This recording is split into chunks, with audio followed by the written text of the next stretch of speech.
नमस्कार, स्वागत है आपका टीवी 22 न्यूज में और मैं हूं आपके साथ शालिनी। आइए बढ़ते हैं आज की मुख्य खबर की। ಕೇಂದ್ರ ಸಚಿವರಾಗಿದ್ದಂತಹ ಧರ್ಮೇಂದ್ರ ಪ್ರಧಾನ್ ರವರು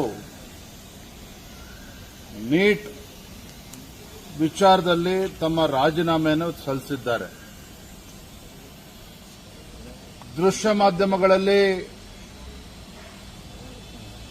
ಕಾಂಗ್ರೆಸ್ ನಾಯಕರ ಹೇಳಿಕೆಗಳನ್ನು ನಾನು ಗಮನಿಸ್ತಾ ಇದ್ದೇನೆ.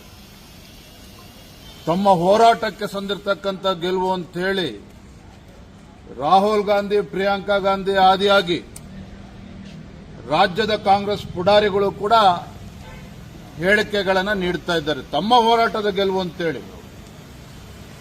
ಮತ್ತೊಂದು ಕಡೆ ಇದು ಕಾಂಗ್ರೆಸ್ ಪಕ್ಷದ ಗೆಲುವು ಅಥವಾ ಸಿಜೆಪಿಯ ಗೆಲುವು ಅಂತೇಳಿ ಅದು ಕೂಡ ಚರ್ಚೆ ನಡೀತಾ ಇದೆ ಬೇರೆ ಬೇರೆ ಟಿವಿ ಚಾನೆಲ್ಗಳಲ್ಲಿ. ನಾನು ಹೇಳ್ತಾ ಇದ್ದೇನೆ, ಧರ್ಮೇಂದ್ರ ಪ್ರಧಾನ್ ರವರು ತಮ್ಮ ಜೀವನದುದ್ದಕ್ಕೂ ಸಹ ಈ ದೇಶದ ವಿದ್ಯಾರ್ಥಿಗಳ ಧ್ವನಿಯಾಗಿ ಅಖಿಲ ಭಾರತೀಯ ವಿದ್ಯಾರ್ಥಿ ಪರಿಷತ್ ಎಬಿವಿಪಿಯ ಮುಖೇನ ವಿದ್ಯಾರ್ಥಿಗಳ ಧ್ವನಿಯಾಗಿ ಹಲವಾರು ವರ್ಷಗಳಿಂದ ಹೋರಾಟವನ್ನು ಮಾಡ್ಕೊಂಡು ಬಂದಿರತಕ್ಕಂಥವ್ರು. ದುರದೃಷ್ಟ ಇವತ್ತು ನೀಟ್ ಪ್ರಶ್ನೆ ಪತ್ರಿಕೆ ಲೀಕ್ ಆಗಿರುವಂತದ್ದು, 20ಕ್ಕೂ ಹೆಚ್ಚು ವಿದ್ಯಾರ್ಥಿಗಳು ಆತ್ಮಹತ್ಯೆ ಮಾಡಿಕೊಂಡಿರ್ತಕ್ಕಂಥದ್ದು, ಇದು ಯಾರು ಕೂಡ ಒಪ್ಕೊಳ್ತಕ್ಕಂಥ ಪ್ರಶ್ನೆ ಇಲ್ಲ, ನೋವು ತಂದಿರುವಂತಹ ಸಂಗತಿ. ಆದರೆ ಇಂಥ ಸಂದಿಗ್ಧ ಪರಿಸ್ಥಿತಿಯಲ್ಲಿ ವಿದ್ಯಾರ್ಥಿಗಳು ದೆಹಲಿಯಲ್ಲಿ ಶಾಂತಿಯುತವಾಗಿ ಪ್ರತಿಭಟನೆ ಮಾಡ್ತಾ ಇದ್ದಾರೆ. ವಿದ್ಯಾರ್ಥಿಗಳ ಪ್ರತಿಭಟನೆಯನ್ನ ದುರುಪಯೋಗ ಪಡಿಸಿಕೊಂಡು ತಮ್ಮ ರಾಜಕೀಯ ಬೇಳೆಯನ್ನು ಬೇಯಿಸಿಕೊಳ್ತಕ್ಕಂಥ ಷಡ್ಯಂತ್ರ ಕುತಂತ್ರಗಳು ನಡೀತಾ ಇದ್ದಾವೆ. ರಾಹುಲ್ ಗಾಂಧಿ, ಕಾಂಗ್ರೆಸ್ ಪಕ್ಷ ತಮ್ಮ ರಾಜಕೀಯ ಭವಿಷ್ಯವನ್ನು ರೂಪಿಸಿಕೊಳ್ಳೋದಕ್ಕೆ ವಿದ್ಯಾರ್ಥಿಗಳ ಭವಿಷ್ಯದ ಜೊತೆ ಚೆಲ್ಲಾಟ ಆಡ್ತಾ ಇರತಕ್ಕಂಥದ್ದು ಕೂಡ ನಾವು ನೋಡ್ತಾ ಇದ್ದೇವೆ.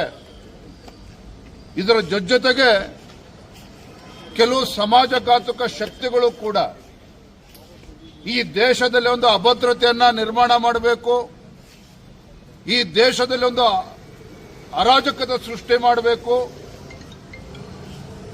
ಇದನ್ನು ನಾನು ಹೇಳ್ತಾ ಇಲ್ಲ, ವಾಂಗ್ಚುಕ್ ಅವರು ತಮ್ಮ ಉಪವಾಸ ಸತ್ಯಾಗ್ರಹದಿಂದ ಹಿಂದೆ ಸರಿಬೇಕಾದ್ರೆ ಇದನ್ನು ಕೂಡ ಅವರು ಹೇಳಿದ್ದಾರೆ.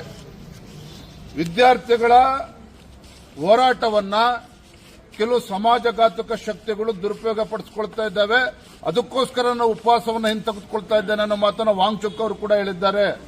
ಬಿಹಾರ್ನಲ್ಲಿ, ಕರ್ನಾಟಕ ರಾಜ್ಯದಲ್ಲಿ, ದೇಶದ ಬೇರೆ ಬೇರೆ ರಾಜ್ಯಗಳಲ್ಲಿ ಇಂಥ ದುಷ್ಟ ಶಕ್ತಿಗಳು ಇವತ್ತೇನು ವಿದ್ಯಾರ್ಥಿಗಳ ಹೆಸರಲ್ಲಿ ಬೆಂಕಿ ಹಚ್ಚತಕ್ಕಂಥ ಕೆಲಸ ಮಾಡೋದಕ್ಕೆ ಹೊರಟಿದ್ದಾರೆ. ವಿದ್ಯಾರ್ಥಿಗಳ ಭವಿಷ್ಯಕ್ಕೆ ಕೊಳ್ಳಿಡ್ತಕ್ಕಂಥ ಕೆಲಸವನ್ನು ಮಾಡೋದಕ್ಕೆ ಹೊರಟಿದ್ದಾರೆ. ಇದರಿಂದ ಎಚ್ಚೆತ್ತುಕೊಂಡು ಇವತ್ತು ಧರ್ಮೇಂದ್ರ ಪ್ರಧಾನ್ ರವರು, ಮಾನ್ಯ ಸಚಿವರು ತಾವೇ ಮುಂದೆ ಬಂದಿದ್ದು ರಾಜೀನಾಮೆಯನ್ನು ಕೊಟ್ಟಿದ್ದಾರೆ. ಮತ್ತೊಂದು ಕಡೆ ಪ್ರಧಾನಮಂತ್ರಿಗಳು ನರೇಂದ್ರ ಮೋದಿಜಿ ಅವರು ನಿನ್ನೆನೂ ಕೂಡ ಅವರ ಹೇಳಿಕೆಯನ್ನು ಬಿಡುಗಡೆ ಮಾಡಿದ್ದಾರೆ, ಮೊನ್ನೆನೂ ಕೂಡ ಅವರು ಹೇಳಿಕೆಯನ್ನು ನೀಡಿದ್ದಾರೆ. ಪಾರದರ್ಶಕವಾಗಿರ್ತಕ್ಕಂಥ ತನಿಖೆ ಆಗಬೇಕು, ಮುಂದೆ ಮತ್ತೊಮ್ಮೆ ಈ ರೀತಿ ಘಟನೆಗಳು ಮರುಕಳಿಸಬಾರದು. ಯಾರಿಂತ ದೇಶದ್ರೋಹಿಗಳಿದ್ದಾರೆ ನೀಟ್ ಪ್ರಶ್ನೆ ಪತ್ರಿಕೆ ಲೀಕ್ ಮಾಡೋ ವಿಚಾರದಲ್ಲಿ ಅವರಿಗೆ ಕಠಿಣವಾಗಿರ್ತಕ್ಕಂಥ ಶಿಕ್ಷೆ ಆಗಬೇಕು ಮತ್ತು ಫಾಸ್ಟ್ ಟ್ರ್ಯಾಕ್ ಕೋರ್ಟ್ನಲ್ಲಿ ಇತ್ಯರ್ಥ ಆಗಬೇಕು ಅಂತ ಹೇಳಿ ಫಾಸ್ಟ್ ಟ್ರ್ಯಾಕ್ ಕೋರ್ಟ್ಗಳನ್ನು ಕೂಡ ಇವತ್ತು ರಚನೆ ಮಾಡಿರುವಂತದ್ದು.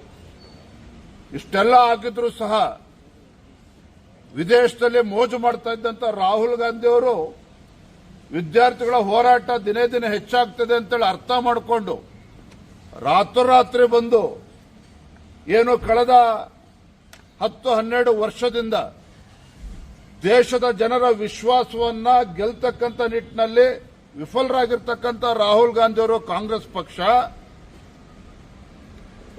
ಇಂಥ ನೀಟನ್ನ ಹೋರಾಟವನ್ನು ದುರ್ಬಳಕೆ ಮಾಡಿಕೊಂಡು ತಮ್ಮ ರಾಜಕೀಯ ಭವಿಷ್ಯವನ್ನು ರೂಪಿಸಿಕೊಳ್ಳಕ್ಕೆ ಹೊರಟಿದ್ದಾರೆ. ಇದಕ್ಕೆ ಭಾರತೀಯ ಜನತಾ ಪಾರ್ಟಿ ಅವಕಾಶವನ್ನು ಕೊಡೋದಿಲ್ಲ. ಹಾಗಾಗಿ ಇವತ್ತು ಧರ್ಮೇಂದ್ರ ಪ್ರಧಾನ್ ಅವರು ರಾಜೀನಾಮೆ ಕೊಟ್ಟಿದ್ದಾರೆ. ಇವತ್ತು ಕಾಂಗ್ರೆಸ್ ಪಕ್ಷ ಇರಬಹುದು, ದೇಶದಲ್ಲಿರ್ತಕ್ಕಂಥ ವಿರೋಧ ಪಕ್ಷಗಳು ಒಂದು ಅರ್ಥ ಮಾಡ್ಕೋಬೇಕು, ವಿದ್ಯಾರ್ಥಿಗಳ ಭವಿಷ್ಯವನ್ನ ಕಟ್ಟುವಂತ ನಿಟ್ಟಿನಲ್ಲಿ ಸಲಹೆಗಳನ್ನೇ ಕೊಡಬೇಕೆ ಹೊರತು ಈ ರೀತಿ ಬೆಂಕಿ ಎತ್ತಕ್ಕಂಥ ಕೆಲಸ ಅವ್ರು ಮಾಡಬಾರ್ದು. ಈಗಲಾದ್ರೂ ಕೂಡ ಎಚ್ಚೆತ್ತುಕೊಂಡು ಕಾಂಗ್ರೆಸ್ ಪಾರ್ಟಿ ಒಂದು ಜವಾಬ್ದಾರಿತ ವಿರೋಧ ಪಕ್ಷವಾಗಿ ಕೆಲಸ ಮಾಡೋದನ್ನ ಕಲ್ತ್ಕೊಳ್ಬೇಕಾಗ್ತದೆ. ಮಕ್ಕಳ ಭವಿಷ್ಯದ ಜೊತೆ ಚೆಲ್ಲಾಟ ಆಡಬಾರ್ದು ಅಂತೇಳಿ ನಾನು ಈ ಸಂದರ್ಭದಲ್ಲಿ ತಮ್ಮ ಮುಖೇನ ಆಗ್ರಹವನ್ನು ಪಡಿಸ್ತಾ ಇದ್ದೇನೆ.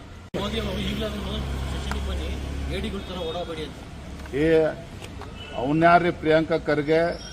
ಆ ಮನುಷ್ಯನಿಗೆ ಏನಾರ ತಾಕತ್ತಿದ್ರೆ ದಮ್ಮಿದ್ರೆ ಅಥವಾ ಬೆಂಗಳೂರಿನಲ್ಲಿ ಏನ್ ನಡೆದಿದೆ ನೋಡ್ಲಿ. ವಿದ್ಯಾರ್ಥಿಗಳ ಹೋರಾಟದ ನೆಪದಲ್ಲಿ ಇವತ್ತು ಉಮರ್ ಖಾಲಿದ್ದು ಶಾರ್ಜಲ್ ಇಮಾಮ್ ಜಿಂದಾಬಾದ್ ಅಂತೇಳಿ ಘೋಷಣೆ ಕೂಗ್ತಾ ಇದ್ದಾರೆ. ಈ 4 ಗೃಹ ಸಚಿವ ಎಲ್ಲಿ ಮಲ್ಕೊಂಡಿದ್ದಾನೆ ಅವನು ಅದನ್ನು ಕೇಳಿ. ಸರ್ ಅದಕ್ಕೂ ಹೇಳ್ತಾ ಇದ್ದಾರೆ FIR ಯಾಕೆ ಹಾಕಿಲ್ಲ ಅವರ ಮೇಲೆ ಇಲ್ಲಿವರೆಗೂ. ಇಂಥವ್ರನ್ನ ಹಿಡ್ಕೊಂಡು ಇವತ್ತು ಗೃಹ ಸಚಿವರು ಇಂಥ ಬೆಂಕಿ ಎತ್ತಕ್ಕಂಥ ಕೆಲಸಕ್ಕೆ ಇನ್ಯಾರು ಬೇಡ, ಪ್ರಿಯಾಂಕಾ ಖರ್ಗೆ ಅಂತವ್ರು ಇನ್ನೊಂದಿಬ್ರು ಹುಡ್ಕೊಂಡ್ರೆ ಸಾಕು. ಈ ದೇಶದಲ್ಲಿ ಗೃಹ ಸಚಿವರಾಗಿ ಜವಾಬ್ದಾರಿಯುತವಾಗಿ ನಡ್ಕೊಳ್ಳೋದನ್ನ ಫಸ್ಟ್ ಕಲೀಲಿ. ನಾನು ಮತ್ತೊಮ್ಮೆ ಹೇಳ್ತಾ ಇದ್ದೇನೆ, ಇವತ್ತೇನು ಧರ್ಮೇಂದ್ರ ಪ್ರಧಾನ್ ಅವರು ರಾಜೀನಾಮೆ ಕೊಟ್ಟಿದ್ದಾರೆ. ಇದು ಕಾಂಗ್ರೆಸ್ ಪಕ್ಷದ ಗೆಲುವು ಅಲ್ಲ, ಸಿಜೆಪಿ ಗೆಲುವು ಅಲ್ಲ. ದೇಶದ ಭವಿಷ್ಯವನ್ನ ರೂಪಿಸತಕ್ಕಂಥ ಯುವ ಶಕ್ತಿಗೆ ಯಾವುದೇ ರೀತಿ ತೊಂದರೆ ಆಗಬಾರದು. ವಿದ್ಯಾರ್ಥಿಗಳ ಹೋರಾಟದ ನೆಪದಲ್ಲಿ ದೇಶದಲ್ಲಿ ಬೆಂಕಿ ಹಚ್ಚೋದಕ್ಕೆ ಇವತ್ತೇನು ಕೆಲವು ಪಟಭದ್ರ ಹಿತಾಸಕ್ತಿಗಳು ಕೆಲಸ ಮಾಡ್ತಾ ಇದೆ. ಇದಕ್ಕೆ ಅವಕಾಶ ಕೊಡಬಾರದು. ಪಾರದರ್ಶಕವಾಗಿ ತನಿಖೆ ಆಗಬೇಕು ಮತ್ತೆ ತಪ್ಪಿತಸ್ಥರಿಗೆ ಶಿಕ್ಷೆ ಆಗಬೇಕು ಅಂತಾನೆ ಇವತ್ತು ರಾಜೀನಾಮೆ ನೀಡಿರುವಂತದ್ದು. ನಿನ್ನೆ ನಡೆದ ಫ್ರೀಡಂ ಪಾರ್ಕ್ನಲ್ಲಿ ಆದಂತಹ ಪ್ರತಿಭಟನೆ ವೇಳೆ ಬೆಂಗಳೂರು ಪೊಲೀಸರ ಆತ್ಮಸ್ಥೈರ್ಯವನ್ನು ಕುಗ್ಗಿಸುವಂತಹ ಪೋಸ್ಟರ್ಗಳು ಓಡಾಡಿದ್ದಾವೆ. ಅದು ಏನ್ ಕಿತ್ಕೊಳ್ಳಿ ಅನ್ನೋ ಅರ್ಥದಲ್ಲಿ, ಬೇರೆ ಬೇರೆ ಅರ್ಥದಲ್ಲ, ಅದೇ ಭಾಷೆನೇ ಪ್ರಯೋಗ ಮಾಡಿರುವಂತದ್ದು. ಕೂಡ ಅದೊಂದು ಕೇಸ್ ಕೂಡ ಆಗಿಲ್ಲ, ಅದೇ ಭಾಷೆನೇ ಪ್ರಯೋಗ ಮಾಡಿರ್ತಕ್ಕಂಥದ್ದು. ಹಾಗಾಗಿ ಪ್ರಿಯಾಂಕಾ ಖರ್ಗೆ ಅವರು ಏನ್ ಮಾಡ್ತಿದ್ರೆ ತಾವು ಕೇಳಬೇಕು ಅವ್ರನ್ನ. ನನ್ನ ಗಮನಕ್ಕೆ ಬಂದಿಲ್ಲ, ದೂರು ಕೊಟ್ರೆ ಕ್ರಮ ತಗೋತೀವಿ ಅಂತ ಹೇಳ್ತಾ ಇದ್ದಾರೆ ಸರ್. ನೀವೇ ದೂರು ಕೊಡಿ ಅಂತ ಹೇಳ್ತಿದ್ದಾರೆ ಸರ್. ಸುಮೋಟೋ ಕೇಸ್ ದಾಖಲು ಮಾಡ್ಕೋದಾಯ್ತು. ಆದ್ರೆ ಈವರೆಗೂ ಕೂಡ ತಮ್ಮ ಇಲಾಖೆಯ ಸಿಬ್ಬಂದಿಗಳ ರಕ್ಷಣೆಗೂ ಕೂಡ ಮುಂದಾಗ್ತಿಲ್ಲ. ಅಂದ್ರೆ ಅವ್ರ ಪರವಾಗಿ ಕೂಡ ಒಂದು ಮಾತಾಡುವಂತದ್ದು ಕೂಡ ಆಗ್ತಾ ಇಲ್ಲ, ಅವ್ರಿಗೆ ಧೈರ್ಯ ಹೇಳುವಂತದ್ದು ಕೂಡ. ತಮ್ಮ ಮುಖೇನ ಪ್ರಿಯಾಂಕಾ ಖರ್ಗೆ ಮಾನ್ಯ ಗೃಹ ಸಚಿವರಿಗೆ ನಾನು ಆಗ್ರಹ ಪಡಿಸ್ತೇನೆ. ತಾವು ಈ ರಾಜ್ಯದ ಗೃಹ ಸಚಿವರು, ಯಾರೋ ಉಗ್ರಗಾಮಿಗಳಿಗೆ ಗೃಹ ಸಚಿವರಲ್ಲ, ದೇಶದ್ರೋಹಿಗಳಿಗೆ ಗೃಹ ಸಚಿವರಲ್ಲ. ಈ ರಾಜ್ಯದ ರಕ್ಷಣೆ ಮಾಡತಕ್ಕಂಥ ಕರ್ತವ್ಯ ನಿಮ್ಮ ಮೇಲೆ ಇದೆ, ನಿಮ್ಮ ಸರ್ಕಾರದ ಮೇಲೆ ಇದೆ. ಈ ರೀತಿ ಬೇಜವಾಬ್ದಾರನ ಹೇಳಿಕೆ ಕೊಡ್ತಾ ಇರೋದ್ರಿಂದಲೇ ರಾಜ್ಯದಲ್ಲಿ ಪದೇ ಪದೇ ಈ ರೀತಿ ಘಟನೆಗಳು ನಡೀತಾ ಇರುವಂತದ್ದು. ಸರ್, ಹರಿಪ್ರಸಾದ್ ಅವರ ಪ್ರತಿಭಟನೆಯಲ್ಲಿ ಕ್ರಿಮಿನಲ್ ಹಿನ್ನೆಲೆಯುಳ್ಳವರು ಭಾಗವಹಿಸಿದ ಬಿಜೆಪಿ ಹೇಳಿದೆ. ಹೌದು, ನಿಜ ಹೇಳಿದ್ದಾರೆ ಬಿಜೆಪಿ. ಇದೊಂದ ಅದು ನಾಗ್ಪುರದ ಕ್ರಿಮಿನಲ್ಗಳು ಮಾತ್ರ ಭಾಗವಹಿಸಿದ್ದು ಹೇಳಿದ್ದಾರೆ. ಇದು ಬಿಟ್ಟು ಇನ್ನೇನಾರ ಗೊತ್ತಿದೆ ಪುಣ್ಯಾತ್ಮ ಕೇಳ್ರಿ. खबरों में अब तक के लिए बस इतना ही। फिर होगी आपसे मुलाकात, तब तक के लिए नमस्कार और देखते रहिए TB22 न्यूज। ऐसे ही लेटेस्ट अपडेट पाने के लिए हमारे चैनल को सब्सक्राइब करें और तुरंत नोटिफिकेशन पाने के लिए बेल आइकन दबाना ना भूलें। यदि आप हमें फेसबुक या इंस्टा के माध्यम से देख रहे हैं तो हमारे पेज को फॉलो जरूर करें। धन्यवाद।